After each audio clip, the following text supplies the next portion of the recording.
अरे बाबा, तो आमचा प्रिन्सिपल होता ना, त्याची जाम भीतीवर जाम भारी होता माणूस. आमचे पाटील सर होते गणिताचेच, त्यांची छडी मजबूत लागायची. जेव्हा आम्ही अभ्यास नाही करून दुसऱ्या दिवशी जायचो, गृहपाठ म्हणतात, त्याला खूप भीती वाटायची. आम्ही रस्त्यावर नावं लिहायचो शाळेच्या बाहेर, टीचरचे, स्टुडंटचे. तासाला आंबे वगैरे खाणं. खूप धमाल, खूप मस्ती नुसती मारामारी. फार म्हणजे एकदम सिरियस झालेलो आम्ही त्यावेळेला. कधीच न विसरणारा. खूप मजा केली, पण शेवटी आम्ही खूप इमोशनल झालो.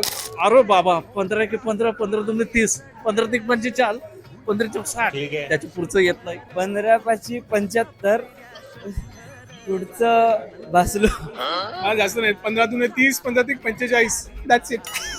अरे बाबा, त्या फळ्यावरती चित्र काढायचो टीचरचे वगैरे आम्ही. मजेशीर गोष्ट म्हणजे आम्ही खूप मस्ती करायचो आणि गाण्यांच्या भेंड्या खेळायचो.